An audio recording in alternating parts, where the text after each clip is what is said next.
Há 9 anos comecei a trabalhar numa área científica chamada bioespeleologia.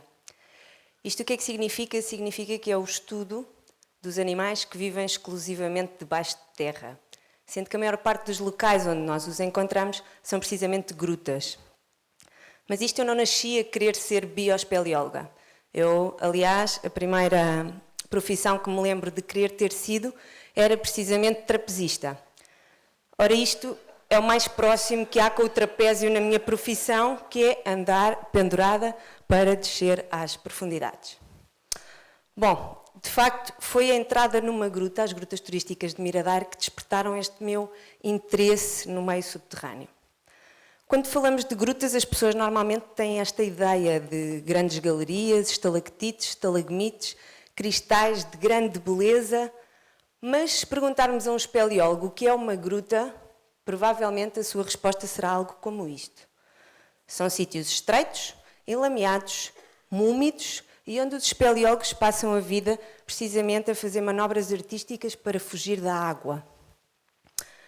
É esta água que promove a formação das grutas e dos maciços calcários, o desenvolvimento dos maciços calcários, onde existem as grutas que nós conhecemos, como estas aqui próximas da Serra da Aire e Candeeiros. Portanto, estes maciços, estas grandes manchas de rocha calcária, são dobrados, pressionados e fraturados por forças tectónicas que abrem espaços entre si, por onde se infiltra a água que vai, com a sua ação química e mecânica, abrindo espaços cada vez maiores até aos espaços onde nós podemos entrar e progredir, e é isto que nós chamamos gruta. Gruta é um conceito puramente antropométrico, de dimensão. O que é que acontece quando chove muito à superfície? Nos maciços calcários não há água à superfície, toda a água que chega à superfície do solo infiltra-se e circula rapidamente em profundidade, e este subir do nível das águas que estão guardadas nos maciços calcários é muitas vezes extraordinariamente rápido e provoca a morte a muitos espeleólogos que estão em exploração nos rios subterrâneos. Não é só a água que forma as grutas e o meio subterrâneo, também o fogo forma cavidades de grandes dimensões, algumas delas com mais de 100 km de desenvolvimento. Isto são os tubos de lava. Portanto, há uma erupção num vulcão, há uma torrente de lava que desce por uma pendente, e quando cessa a erupção e seca e se enfria essa capa que solidifica, forma-se um tubo que muitas vezes podem ter grandes dimensões e têm mais ou menos este aspecto por dentro. Isto são as grutas que nós temos nos nossos arquipélagos da Madeira e dos Açores. Bom, independentemente da origem que tenha o meio subterrâneo, se é calcário ou se é vulcânico, há 3 condições ambientais que são extraordinariamente importantes e que modelam as formas de vida que vivem no seu interior.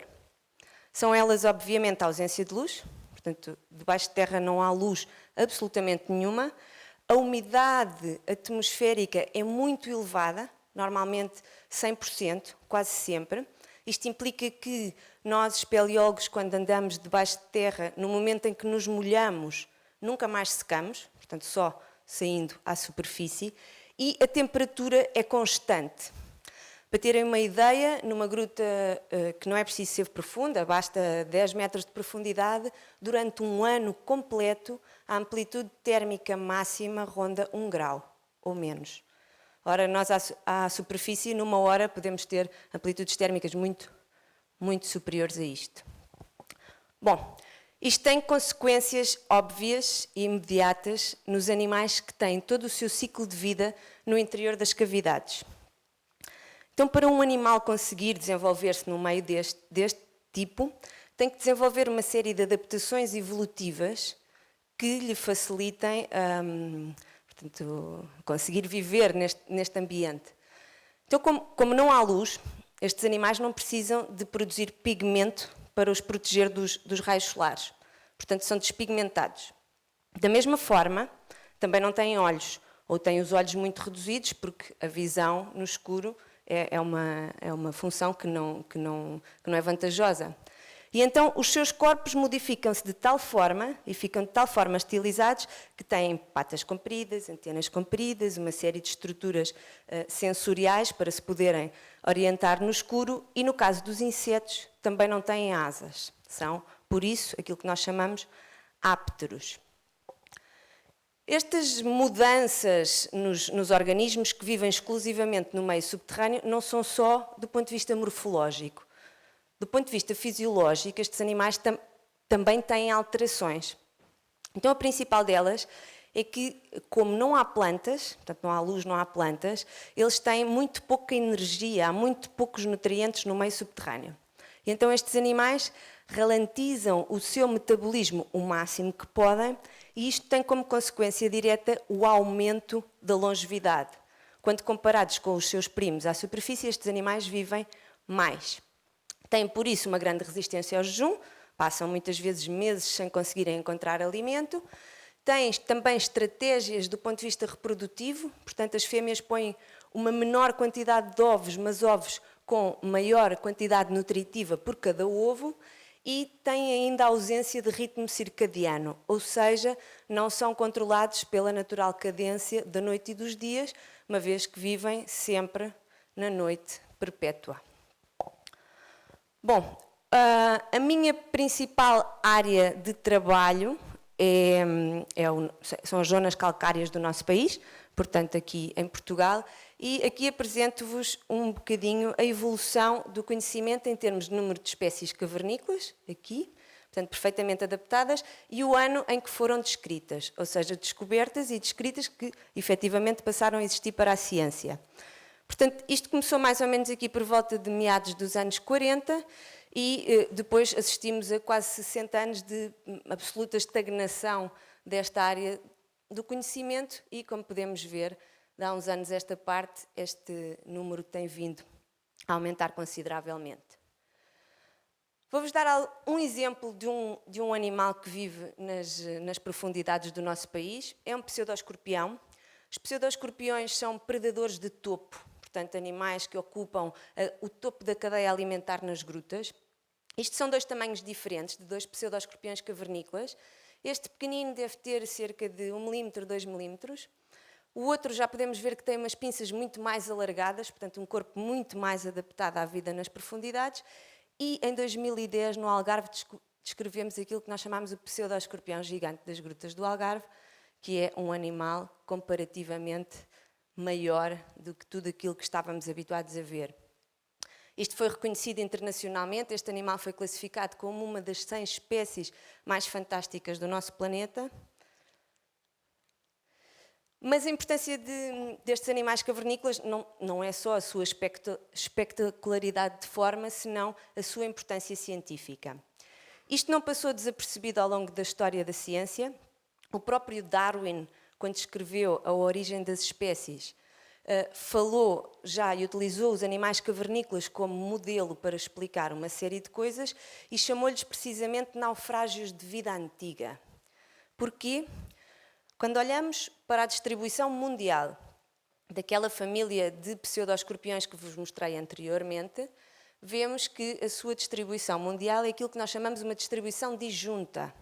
Ou seja, temos 2 representantes na Península Ibérica e todos os outros estão do outro lado do oceano. O que é que isto significa? Significa que estes animais são tão antigos que já estavam no nosso território antes da separação dos continentes há cerca de 160 milhões de anos. E terem vivido nas profundezas da Terra permitiu-lhes sobreviver a uma série de eventos climáticos e de alterações que existiram à superfície e, caso contrário, não teriam chegado aos nossos tempos para nos mostrar este registro da história. Outra experiência interessante que o meu trabalho me tem proporcionado foi ter participado numa expedição à gruta mais profunda do planeta, que fica no Cáucaso Ocidental.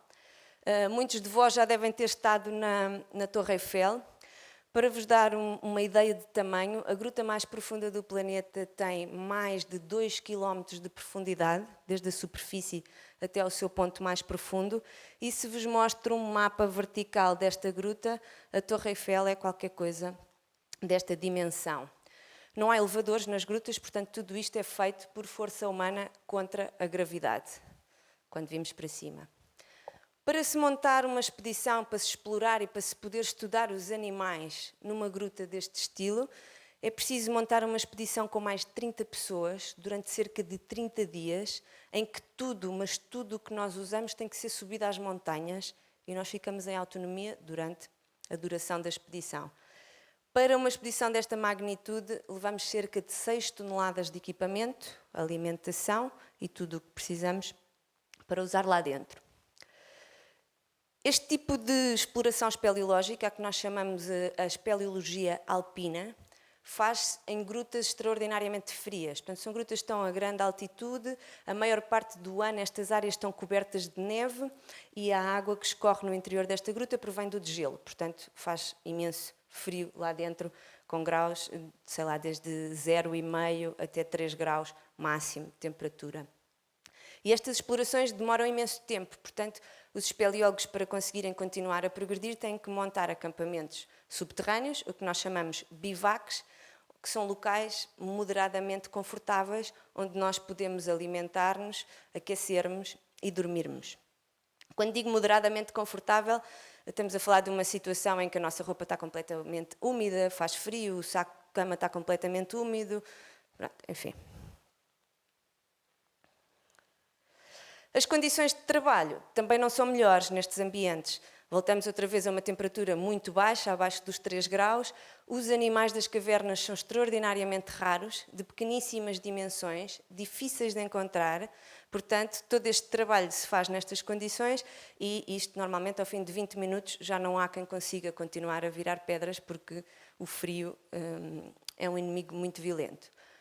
Mas compensa, e neste caso compensou-nos largamente, porque nesta cavidade encontramos a comunidade subterrânea mais profunda do planeta, a mais de 2.000 metros de profundidade, tendo em conta que na altura não se conhecia fauna abaixo dos 1.000 metros de profundidade. Foi de facto uma surpresa, não encontramos só um animal, encontramos uma comunidade inteira composta por predadores, por presas, uma estrutura muito interessante. Bom, desde do trabalho de campo, propriamente dito, encontrar os animais, trazê-los para o laboratório, até à publicação científica de uma nova espécie, por exemplo, ou seja, até de encontrar, até que essa espécie exista para a ciência, há um trabalho duro, larguíssimo, que demora imenso tempo e de grande detalhe que está por trás de tudo isto. Para vos dar um exemplo, isto é um bicho de conta cavernícola completamente branco e para descrever uma nova espécie de bicho de conta cavernícola nós temos que desenhar e estudar em detalhe todas as estruturas que compõem o corpo deste animal, fazer um trabalho comparativo, que esse trabalho vá para uma revista científica, que haja um processo de revisão, que seja aceito e que seja publicado. Portanto, isto é um trabalho que demora algum tempo. Isto é muito engraçado, ir às grutas, encontrar animais, descrever espécies novas, mas e o que é que isto aporta para nós, não é? Para o nosso bem-estar e qual é a importância de estudar animais das cavernas, para além do prazer que isso dá a quem o faz. Estes animais estão entre os mais raros e desconhecidos do nosso planeta. E também desprotegidos, ou seja, como consequência de serem desconhecidos. O meio subterrâneo e as grutas em particular são, tal como as ilhas, verdadeiros laboratórios de evolução. O que é que eu quero dizer com isto? Que a simplicidade de fatores ecológicos que nós temos para analisar nestes meios é muito menor do que à superfície e nós, com muito maior rapidez, conseguimos deduzir diretamente uma série de resultados das nossas experiências. Depois, o estudo destes animais também contribui para avanços médicos. Por exemplo, o estudo da regressão ocular, dos genes que controlam a regressão ocular, também o estudo das propriedades dos venenos raros que estes animais têm e também para a navegação aeronáutica, por exemplo, não é? Saber como é que os animais se orientam no escuro, isso tem vindo também a favorecer o desenvolvimento de novas naves e de novos aviões militares. E principalmente, e naquilo que nos toca a nós mais diretamente, estes animais têm um papel fundamental na reciclagem da matéria orgânica em profundidade. Porquê é que isto é importante para nós?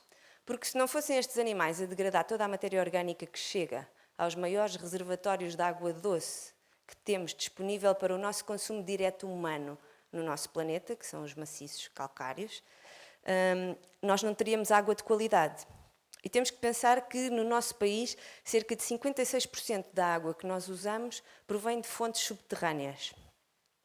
Se nós pensarmos que um mínimo de 60% do nosso corpo é composto por água, fazendo uma regra de 3 simples, nós rapidamente chegamos à conclusão que 34% de nós é água subterrânea.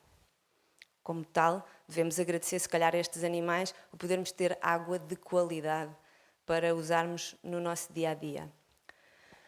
Depois, por outro lado, esta água que está acumulada nestes reservatórios subterrâneos, invariavelmente chegará à superfície, naquilo que nós chamamos as nascentes, formará rios, esses rios irão dar ao mar, do mar irão evaporar, irão chover outra vez, irá terminar-se o ciclo da água. E por fim, o que eu gostava de vos dizer é que quem corre por gosto cansa muito, cansa até a exaustão, mas nós passamos tanto tempo da nossa vida a trabalhar que eu acho que compensa fazermos aquilo que gostamos, ainda que isso possa ser extraordinariamente estranho para a maioria das pessoas. Obrigada. Boa tarde.